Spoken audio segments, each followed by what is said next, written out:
Hello students, আজকের topic অংশীদারি ব্যবসার হিসাবকরণ, অ্যাকাউন্টিং ফর পার্টনারশিপ বিজনেস। টপিকে আজকে প্রথম ক্লাস। তো পার্টনারশিপের মিনিং কী বা পার্টনারশিপের ডেফিনেশন কী, সবার আগে সেটা জানবো আজকে। তো চলে আসি ডেফিনেশন বা সংজ্ঞা। তো অংশীদারি ব্যবসার বা অংশীদারের সংজ্ঞা, definition of partnership. Indian partnership act কি ডেফিনেশন দিচ্ছে সেটা আগে জেনে নিই। বলছে, কয়েকজন ব্যক্তি ব্যবসার লাভ ভাগ করে নিতে এবং তারা সকলে একসঙ্গে অথবা তাদের মধ্যে একজন সকলের হয়ে ওই ব্যবসা চালাতে চুক্তিবদ্ধ হলে তারা পারস্পরিক সম্পর্কে 1932 খ্রিস্টাব্দের ভারতীয় অংশীদারি আইনের 4 নং ধারা অনুসারে অংশীদারি বলা হবে। অর্থাৎ দুই বা তার বেশি ব্যক্তি যদি কোনো কারবার শুরু করে, সেই কারবারটাকে আমরা বলবো অংশীদারি কারবার। Section 4 of Indian Partnership Act of 1932 defines a partnership as relation between persons who have agreed to share the profit of business carried on by all or any of them acting for all।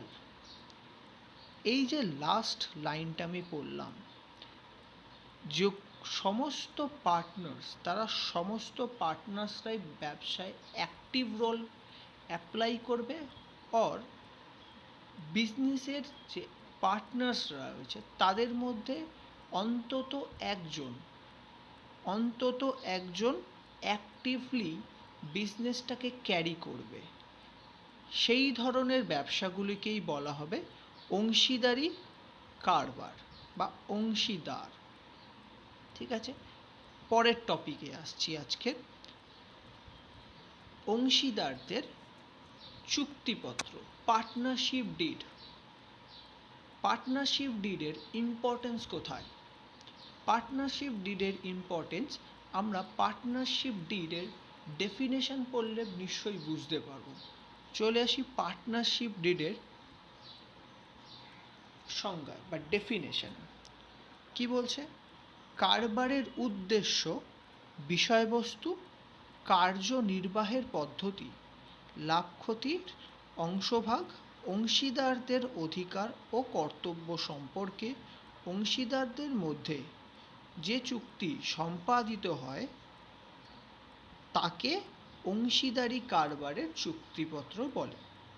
The written document which contains various items of partnership agreement as agreed amongst the partners and set forth the various rights and obligations of the partners in the firm is referred to as the partnership deed। এর অর্থ কি, এর মানে কি? যে সমস্ত পার্টনাররা চুক্তিপত্রে স্বাক্ষর করবে, সিগনেচার করবে, যেসব পার্টনার্সরা এগ্রিমেন্ট পেপারে সিগনেচার করবে, তারা ওই চুক্তিপত্রে বা ওই ডিডে লেখা সমস্ত নিয়ম কানুন মেনে চলবে। They have to follow those rules and regulations. সেই রুলস অ্যান্ড রেগুলেশনসগুলোকেই বলা হচ্ছে পার্টনারশিপ ডিডস।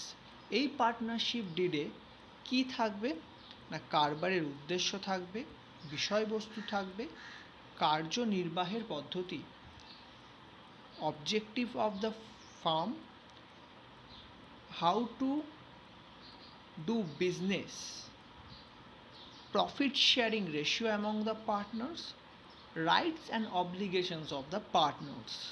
এই সমস্ত নিয়মগুলি কোথায় লেখা থাকবে? ওই চুক্তিপত্রে লেখা থাকবে। ঠিক আছে, এইগুলো লেখা থাকবে। এবার এই চুক্তিপত্রের প্রধান যে বিষয়গুলো সেগুলো আমি আলাদা করে তোমাদের এখানে লিখে দিয়েছি, কি কি জিনিস লেখা থাকতে হবে। বলছে, প্রথম যেটা বলছে, essential elements of partnership deed. অংশীদারি চুক্তিপত্রের প্রধান উল্লেখিত বিষয়গুলো কি কি, বা এসেনশিয়াল যে আইটেমসগুলো যেগুলো ম্যান্ডেটরিলি পার্টনারশিপ ডিডের মধ্যে বা পার্টনারদের যে চুক্তিপত্রে তার মধ্যে স্ক্রিপ্ট করতে হবে। First, name of the farm and address of the farm.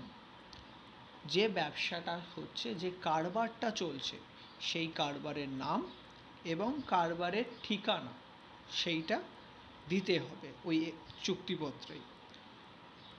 Name of partners, address and occupation. যে পার্টনাররা ওই কারবারের পার্টনারশিপের মধ্যে রয়েছে তাদের নাম, তাদের অ্যাড্রেস, বাড়ির ঠিকানা এবং তাদের অকুপেশন মানে তাদের পেশা, তারা কি কাজ করে সেটা সেখানে লিখতে হবে। 3 নম্বর ইম্পর্টেন্ট জিনিস হচ্ছে total capital of the farm and partners contribution. ব্যবসার মোট মূলধন এবং অংশীদারদের ব্যক্তিগতভাবে তারা কত কত টাকা ব্যবসার মধ্যে প্রদান করেছেন, ব্যবসার মধ্যে দিয়েছেন, সেটা জানতে হবে। Next, objectives of the firm. ফার্মের উদ্দেশ্য কী, ফার্মটি কি কেন তৈরি করা হয়েছে, ফর্মেশন, ফার্মটার ফর্মেশন কেন হয়েছে। Either it should be profit making, মুনাফার জন্য, or it's for social purpose, সোসাইটিকে বা সমাজকে সুবিধা প্রদান করার জন্য করা হয়ে থাকে। এই 2 ধরনের হতে পারে। 3 নম্বর, অংশীদারদের লাভ ক্ষতির অংশ।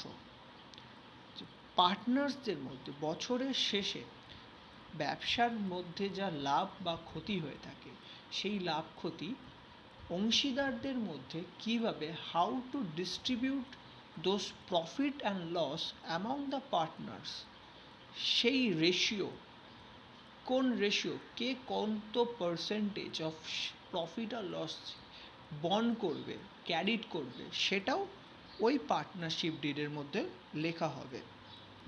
এরপর accounting process of the firm. ফার্মের যে অ্যাকাউন্টিং প্রসেস সেই প্রসেসটাও ওখানে কি ফর্মুলা, কি প্রসেস ইউজ করা হচ্ছে সেই প্রসেসটাও ওখানে মেনশন করতে হবে। নেক্সট, অংশীদারদের কমিশন, মূলধনের ওপর সুদ, উত্তোলনের ওপর সুদ, বেতন ইত্যাদি। Partners commission, interest on capital, interest on drawings, salary etcetera. যে পার্টনার্সরা are they entitle to get any commission, তারা কি কোনো কমিশন পাবে, আর any interest on capital, or they have to pay any interest on drawings, or they are entitled to get any salaries. They all are prescribed in this deed. এই সমস্ত কিছু, তারা কি বেতন, কমিশন বা তাদের যে মূলধনের উপর সুদ, এগুলো কি দিতে হবে ব্যবসা থেকে, এই সমস্ত কিছু ওই চুক্তিপত্রে বা ওই ডিডে লেখা থাকবে। All this item have to be written on that document. ঠিক আছে, এইগুলো হচ্ছে এসেনশিয়াল এলিমেন্ট, এইগুলো ভালো করে জানতে হবে। Now suppose there is no partnership deed, অংশীদারি চুক্তিপত্র নেই, তাহলে কি হবে? No partnership deed means no formal agreement between the partners, কোনো ফর্মাল এগ্রিমেন্ট হয়নি। তখন ব্যবসায় কিভাবে অ্যাকাউন্টিং প্রসেস হবে তারও একটা স্পেসিফিক এরিয়া আমাদের বা স্পেসিফিক কিছু ডিটেলস আমাদের বলে দিচ্ছে। ফার্স্ট যে ডিটেলসটা দিচ্ছে, ফার্স্ট প্রসেস কি হবে, profit and losses are shared equally, ব্যবসার যে লাভ বা ক্ষতি হবে সেটা পার্টনাররা ইকুয়ালি ভাগ করে নেবে। সাপোজ দুজন পার্টনার আছে, suppose there are two partners A and B, they have to share those profit or loss in equal ratio, that is 1:1. This is number one. Next, partners are not entitled to get interest on capital. Partners যে contribution, partners contribution towards the farm, ফার্মের যে পার্টনাররা capital দিয়ে থাকে সেই টাকার ওপর বা সেই ক্যাপিটালের ওপর কোনো ইন্টারেস্ট পাবে না। এটা 2 নম্বর। Third point, interest on drawings will not be applicable. Suppose ধরে নিচ্ছি partner A draw some money from the business, এ ব্যবসা থেকে কিছু টাকা তুলে নিচ্ছে। As there is no partnership deed exist, কোনো পার্টনারশিপ ডিড নেই, তাহলে partner A will not have to pay any interest on that particular drawings. ওই টাকা তুলে নেওয়ার জন্য কোনো ইন্টারেস্ট বা সুদ ওই পার্টনারকে দিতে হবে না। এটা হচ্ছে আমাদের 3 নম্বর অ্যাকাউন্টিং প্রসেসের মধ্যে আসবে। এবার যদি আমি 4 নম্বরে আসি, পার্টনার্স আর not entitled to get salary and commission. পার্টনার্সরা কোনো ধরনের স্যালারি বা কমিশন পাবে না। পার্টনারশিপ ডিড নেই, ফর্মাল এগ্রিমেন্ট নেই, তাই তারা কোনো ধরনের স্যালারি বা কমিশন পাবে না। এটা গেল 4 number point. And last point, most important one, interest on loan given by a partner to the firm is allowed at the rate of 6%. If any partners given any loan to the firm, then the firm have to pay interest 6% per annum to that partner. The firm have to pay 6% interest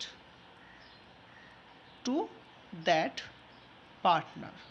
সেই পার্টনারকে 6% রেটে farm interest pay করবে যদি সেখানে কোনো ধরনের partnership did না থাকে, কোনো চুক্তিপত্র না থাকলে লোনের ওপর, পার্টনার্স লোনের ওপর 6% ইন্টারেস্ট অ্যাপ্লিকেবল হবে।